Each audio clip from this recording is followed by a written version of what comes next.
कैसे हैं आप सब लोग। वेलकम है आपका योद्धा बैच में। हम पढ़ रहे थे ह्यूमन कैपिटल फॉर्मेशन और आज इसका पार्ट नंबर 2 पढ़ेंगे और साथ में इस चैप्टर को पूरी तरीके से खत्म करेंगे।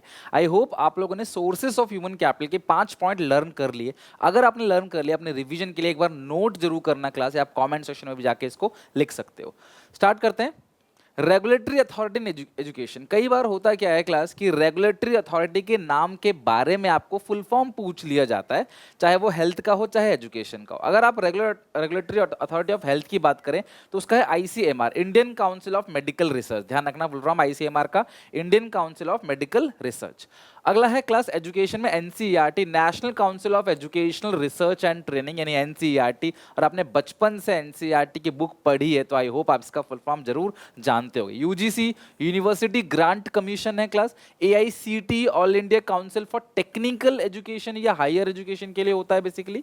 और MCI class medical council of India, MCI मतलब मेडिकल काउंसिल ऑफ इंडिया। ये आप क्लास ये हेल्थ रेगुलेटरी के अंदर पढ़ सकते हो। तो ये सारे फुल फॉर्म बेसिकली बस आपको पता होना चाहिए। इनकी फुल फॉर्म आपको याद होगी, दैट इज इनफ। वो आपको अच्छे से नंबर दे देगा, क्लास एमसीक्यू वगैरह में आ जाता है। ठीक है। Now importance of role of human capital form, importance और role of human capital formation. Human capital formation का बेनिफिट क्या है? अब ये एक ऐसा पॉइंट है जिससे क्लास इनडायरेक्ट क्वेश्चन पूछा जाता है। मतलब सोर्सेज के बाद second most important point teacher का जो है फेवरेट पॉइंट वो है यानी कि बेनिफिट क्या है ह्यूमन कैपिटल फॉर्मेशन का। सबसे पहला raise in productivity of physical capital. अगर आपका ह्यूमन कैपिटल अच्छा है तो आपके फिजिकल कैपिटल के भी अच्छे से केयर कर पाएगा। अगर एक अच्छा कैमरामैन है तो वो कैमरे की अच्छे से केयर भी कर पाएगा, उसे जल्दी खराब नहीं करेगा। एग्जाम्पल, अगर आपको अच्छे से ड्राइविंग आती है तो आप गाड़ी का अच्छे से ख्याल रख सकते हो। तो ह्यूमन कैपिटल कहीं ना कहीं क्लास फिजिकल कैपिटल को केयर करता है। Physical capital becomes more productive if the country possesses sufficient human capital. तो अगर कंट्री की बात करें, हमारे देश में ज्यादा doctor, engineers, scientist, chartered accountants अगर होंगे हमारी कंट्री के अंदर, तो हमारी कंट्री के रिसोर्सेज का अच्छे से ध्यान रख कर पाएंगे, उनकी प्रोडक्टिविटी बढ़ेगी। Machines and other industrial equipment become more productive and can be efficiently utilized due to human capital. Engineers and other technical workers can certainly handle the machines and other productive assets in a better way.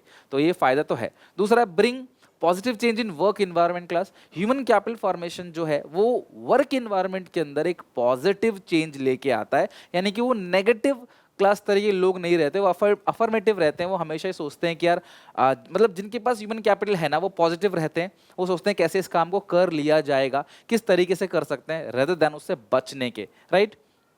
So human capital formation bring a positive change at work environment by increasing the capability of human being, and company also spend large amount of training on employee to improve their skills, communication and develop a positive attitude. A more positive environment helps to yield more economic growth and people become more growth oriented. देखना आप जो successful लोग रहते हैं class, talented लोग रहते हैं, जिनके पास स्किल्स होती है कुछ ना कुछ, वो हमेशा पॉजिटिव रहते हैं। वो क्लास डरते नहीं, नेगेटिविटी नहीं रखते अपने अंदर कोई भी। वो हमेशा पॉजिटिव रहते हैं कि हम इस काम को कर लेंगे, इस काम को किया जा सकता है। Raise equity and participation in society. अगर आपके पास टैलेंट और स्किल्स है ना, तो क्लास आप इक्विटी और पार्टिसिपेशन बढ़ेगा। हमारी कंट्री के रिसोर्सेज को सब में डिस्ट्रीब्यूट होगा अगर क्लास सबके पास टैलेंट स्किल्स हो।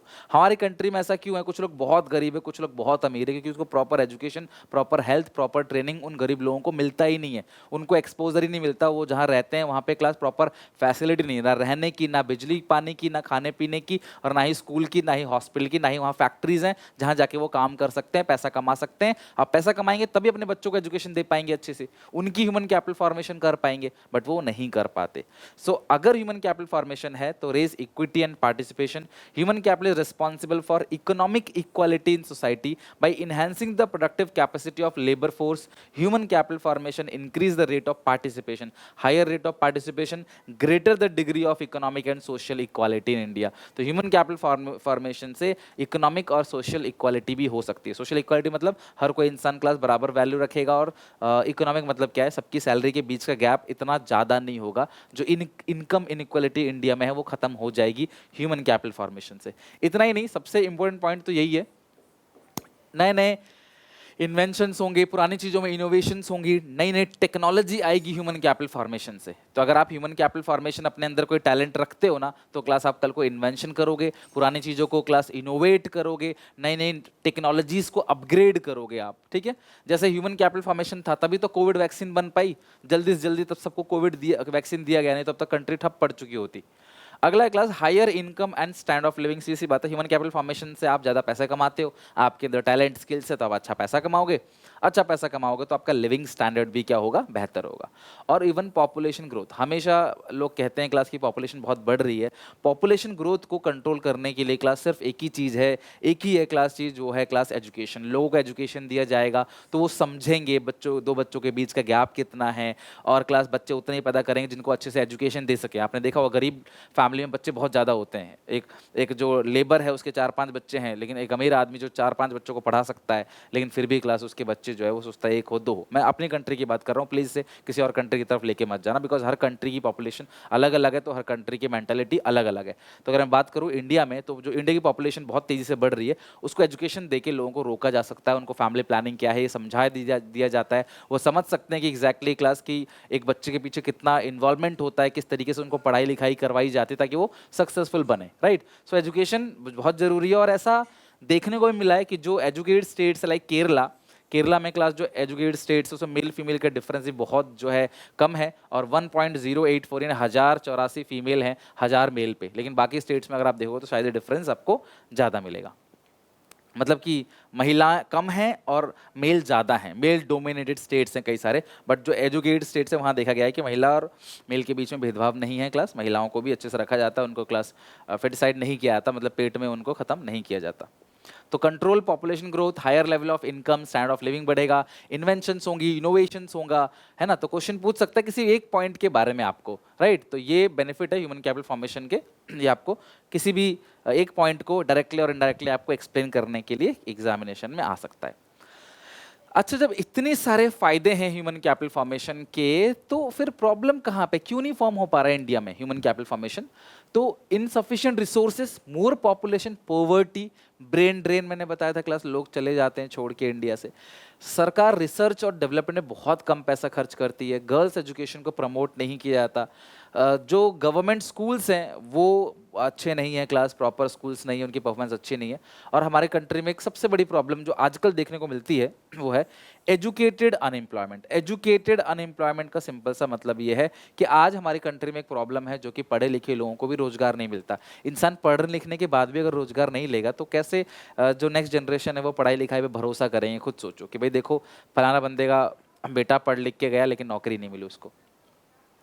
तो राइजिंग पॉपुलेशन, सबसे बड़ी चीज, सबसे बड़ी प्रॉब्लम क्या है कि पॉपुलेशन। हमारी कंट्री में पॉपुलेशन इतनी ज़्यादा है कि स्कूल्स, हॉस्पिटल सब कम पड़ जाते हैं, लोगों को जॉब नहीं मिलती। जॉब मिलेगी नहीं क्लास, उनको लिविंग स्टैंडर्ड कैसे इंप्रूव होगा, उनको प्रॉपर स्कूल मिलता ही नहीं है। स्कूल है लेकिन स्कूल में सीट्स नहीं है, 90-95 वालों को एडमिशन मिलेगा, 70-80 वाले की कोई वैल्यू नहीं है कि नहीं?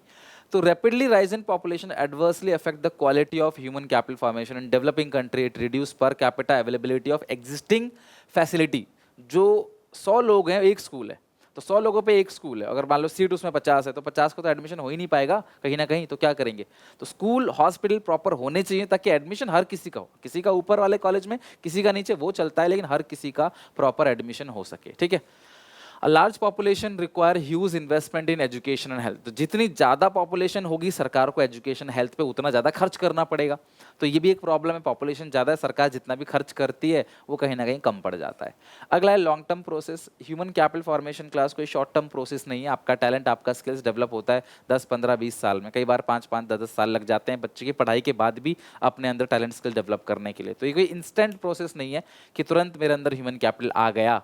आपको भैया बहुत समय, बहुत मेहनत, बहुत पैसा खर्च करना पड़ता है। ब्रेन ड्रेन, बड़े बड़े डॉक्टर्स, इंजीनियर्स, फिजिशियंस जो है वो जो डेवलप कंट्री है वहाँ पे चले जाते हैं हमारी कंट्री से, उनको सर्व करते हैं, अपना टैलेंट उनको देते हैं, जिसकी वजह से क्लास हमारी कंट्री को नुकसान होता है। तो ये भी एक प्रॉब्लम है ब्रेन ड्रेन की। High regional and gender inequality, हमारी कंट्री की छोटी प्रॉब्लम यह है, अलग अलग रेट, अलग अलग रीजन पे अलग अलग, मतलब कि तरीके से चलती हैं चीज़ें। इंडिया इतना बड़ा है, इसके अंदर कहीं पे भेदभाव हो रहा है महिलाओं के बीच में, मेल फीमेल के बीच में भेदभाव। अर्बन एरिया में भले ही नहीं होता, बट रूरल एरिया में होता है, कहीं ना कहीं भेदभाव किया जाता है।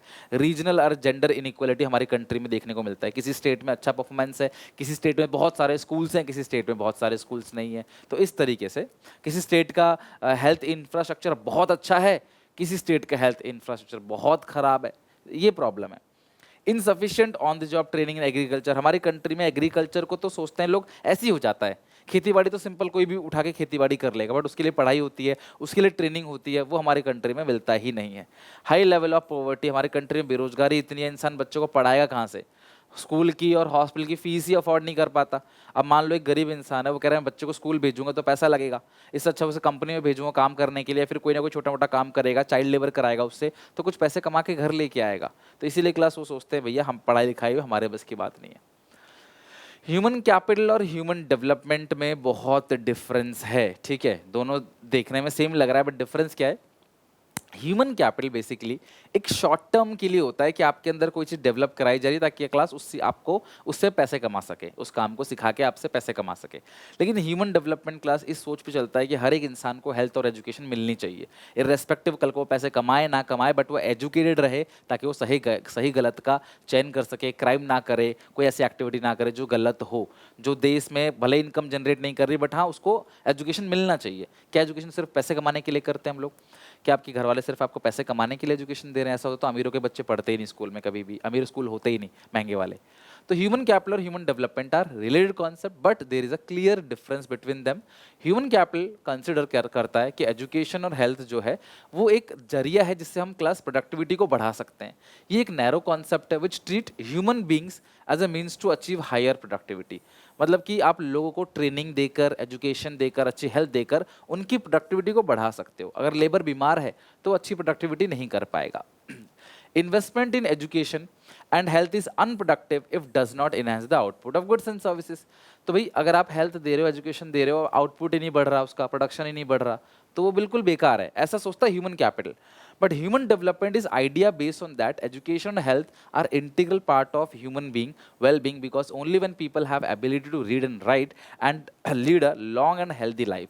अगर आपके घर वाले आपको पढ़ा लिखा रहे हैं, आप पैसे नहीं कमाते हो, तो फिर आपका पढ़ाना लिखाना वेस्ट है। घर वालों का ये बोलेंगे भी पढ़ाना लिखाना वेस्ट है, तो वो ह्यूमन कैपिटल की सोच है। बट ह्यूमन डेवलपमेंट क्या कहता है कि एजुकेशन और हेल्थ तो सबको मिलनी ही चाहिए। It is a broader concept which consider human being as a end in themselves. ठीक है, ह्यूमन बीइंग खुद एक रिसोर्स है, और human development occurs when majority of population are educated and healthy. अगर देश की ज़्यादातर जनता हेल्दी है, पढ़ी लिखी है, इसका मतलब कहीं ना कहीं आपके अंदर ह्यूमन डेवलपमेंट हो रहा है। सो ह्यूमन कैपिटल ये है कि आपको सिखाया जा रहा है कि आप पैसा कमा सको, लेकिन ह्यूमन डेवलपमेंट कहता है भी आपको सिखाना जरूरी है, हर किसी को हेल्थ एजुकेशन देना जरूरी है, right. Education sector in India, अगर मैं इंडिया के एजुकेशन सेक्टर की बात करूं तो क्लास गवर्नमेंट को ज़्यादा पैसे खर्च करने चाहिए। अभी भी क्लास सरकार एजुकेशन पे जो खर्च करती है ना देश के एजुकेशन में, बहुत कम है। आपको जान के हैरानी होगी, एक एवरेज फैमिली वाला पर्सन अपने बच्चे की पढ़ाई पे अपने सैलरी का लगभग 25 से 30% खर्च कर देता है। लाइक आपके पापा की 50,000 सैलरी है, तो 30,000 के आसपास या 25,000 के आसपास आपकी पढ़ाई में लग जाता है, होल ओवरऑल डेवलपमेंट में। मैं स्कूल की फीस की बात नहीं कर रहा, आपके पूरे पढ़ाई एजुकेशन में आपके ऊपर खर्चा, आपके कपड़े लत्ते, खाना पीना, स्कूल में जाना, हॉस्टल रहना, ट्यूशन फीस, ये सब चीज़ें, आपकी किताबें, स्टडी मैट, इन सब में खर्च कर देता है। लेकिन सरकार क्लास उसका आधे का आधा भी नहीं खर्च करती। गवर्नमेंट स्कूल्स को रेगुलेट करना चाहिए क्लास, सरकारी स्कूल्स जो है वो नियंत्रण में नहीं है। सरकारी खाना, सरकारी किताबें सब बेच देते हैं क्लास। जो सरकारी टीचर्स हैं वो टाइम पे नहीं पहुंचते ही नहीं है, अपनी जगह किसी और को भेज देते हैं। आए दिन छुट्टी होती है, बच्चों के डेवलपमेंट पे, पढ़ाई लिखाई पे कोई अच्छा काम नहीं किया जाता। दिल्ली इसमें काफ़ी आगे बढ़ गया है क्लास, वो काफ़ी बेहतर परफॉर्म कर रहा है, लेकिन बाकी स्टेट में भी ऐसा होना चाहिए। अगला है क्लास गर्ल्स एजुकेशन। सब पढ़ें सब बड़े, सरकार ने कितनी योजनाएं बनाई हैं, सरकार पैसे भी देती है क्लास, और गर्ल्स को एजुकेट करने के लिए फ्री एजुकेशन भी दिया जाता है, खाने पीने को भी दिया जाता है, मिड डे मील स्कीम भी चलाई गई सरकार द्वारा। तो किसी भी तरीके से सरकार ऐसा करती है कि गर्ल्स को एजुकेट किया सके। गर्ल्स हमारी कंट्री में लगभग 50%, अगर 50% आधी आबादी अगर पढ़ी लिखी ना हो तो क्लास देश कैसे आगे बढ़ सकता है? तो क्लास इनको पढ़ा लिखा के इनको क्लास ग्रो करना भी हम सबकी जिम्मेदारी है। तो ये हो गया एजुकेशन सेक्टर इन इंडिया। एक लास्ट पॉइंट, आपको यहाँ से कुछ डेटा पूछ सकता है एग्जामिनेशन में, एक आध नंबर का क्लास आपको आ जाता है कहीं ना कहीं, तो ये लास्ट पेज देख लो। इसके साथ ही चैप्टर पूरी तरह से खत्म हो जाएगा। क्लास 2009 में सरकार लेके आई राइट टू एजुकेशन एक्ट। ये एक ऐसा एक्ट है जो प्रोविजन बनाती है free education is a fundamental right. सरकार ने क्लास 2009 में इसको फंडामेंटल राइट घोषित कर दिया कि 6 से 14 साल तक के बच्चों को एजुकेशन कंपलसरी है और फ्री है, और क्लास इसको बिल्कुल लीगल कर दिया और 2010 में ये लागू हो गया। एक्ट था, अगर राइट टू एजुकेशन एक्ट की बात करें तो ये 2009 का है, बट लागू हुआ 1 अप्रैल 2010 में। फ्री और कंपलसरी मतलब तुम्हारा बच्चा है तो तुमको पढ़ाना पड़ेगा, ये जरूरी है। ये मतलब सरकार कहती है हम तुम्हें फ्री में सरकारी हॉस्पिटल दे रहे हैं, वहाँ तुम्हें खाना मिल रहा है, तुम बच्चों को क्यों नहीं पढ़ा रहे? मतलब ये कंपलसरी है, तुम्हें पढ़ाना पड़ेगा। तुम ये नहीं कह सकते मेरा बच्चा मैं तो नहीं पढ़ाऊंगा, वो चाहे बेचेगा, नहीं कर सकते आप, पढ़ाना पड़ेगा आपको, right. Government of India also started levying 2% education cess on all union taxes to spend on elementary education. जब भी आप इनकम टैक्स भरोगे तो अपने टैक्स का जो भी आपका टैक्स बनता है उसका 2% आपको एजुकेशन सेस देना पड़ेगा। ऑल यूनियन टैक्स जितने भी सेंट्रल गवर्नमेंट के टैक्सेस है ना, उन पे आपको 2% का सेस देना पड़ेगा, जो कि एजुकेशन सेस है एलिमेंट्री एजुकेशन के लिए। एलिमेंट्री एजुकेशन मतलब बच्चों को जो एजुकेशन दी जाती है वो मतलब मस्ट है, प्राइमरी एजुकेशन देना ही पड़ेगा। उसके लिए सरकार टैक्स भी कलेक्ट करती है ताकि उन लोगों को अच्छे सरकारी स्कूल के बेनिफिट्स उनको दे सके। Government sanction a large outlay for the promotion of higher education. सरकार हायर एजुकेशन को भी क्लास प्रमोट करती है, लोन भी दिया जाता है स्टूडेंट्स को हायर एजुकेशन के लिए। तो जो राइट टू एजुकेशन एक्ट है वो 2009 का है और 2010 में 1 अप्रैल 2010 से लागू हो गया। 6 से 14 साल के बच्चों को भैया एजुकेशन इसमें कंपलसरी है और फ्री है। लेकिन इसी चीज़ की स्थापना क्लास बहुत पहले हो गई थी, सर्व शिक्षा अभियान सन 2001-2002। कई बार ये 2001 भी लिखा रहेगा तो 2001 पे टिक कर देना, 2002 नहीं लिखा रहेगा, बट ये ईयर पूरा 1 और 2 का है, ठीक है। सन 2001-2002 में सरकार ने स्टेट गवर्नमेंट के साथ पार्टनरशिप करके और लोकल गवर्नमेंट के साथ पार्टनरशिप करके सरकार ने बोला कि भैया हम लोग एलिमेंट्री एजुकेशन देंगे 6 से 14 साल के बच्चों को 2010 तक। उसके बाद फिर इसको क्लास ये एक फंडामेंटल राइट घोषित कर दिया गया। तो सर्व शिक्षा अभियान 2001, आप ईयर याद रखना, और आरटी एक्ट है 2009 का, लागू किया गया, इंप्लीमेंट किया गया 1 अप्रैल 2010 में। तो ये एजुकेशन को हमारी कंट्री में प्रमोट करने के लिए, बेहतर करने के लिए किया गया। जैसे इसमें बहुत सारी बातें और थी, स्टूडेंट टीचर रेशियो सरकार ने यहाँ पे डिसाइड किया है 30 बच्चों का, मतलब 30 बच्चों पे एक टीचर होना चाहिए, है ना। यहाँ पे क्लास 40 था पहले, और इस हिसाब से टीचर कितने दिन जो है वो कितने घंटे मतलब पढ़ाई पढ़ाए साल भर में, ये सारी बातें क्लास इसके अंदर लिखी हैं, बट आपको डीपली जानना नहीं है इन सब के अंदर। इसमें तो बस आपको ईयर याद रखना है। और क्लास एजुकेशन एक्ट 2009 का है और ये आया 2001 में, 1-2 में, 1 अप्रैल 2010 से लागू कर दिया गया। इसके अंदर फ्री और कंपलसरी, फ्री भी है और कंपलसरी भी है 6 से 14 साल के बच्चों के लिए, ठीक है। तो यहाँ तक पढ़ के समझ के अच्छे से आना क्लास, और ये चैप्टर यहाँ पे पूरी तरह से खत्म हो गया। आई होप क्लास आपने चैप्टर में काफ़ी कुछ सीखा होगा। अच्छा लगे तो लाइक करना, शेयर करना। मिलते हैं नेक्स्ट वीडियो में क्लास नए टॉपिक के साथ। चलते हैं, टेक केयर, बाय बाय।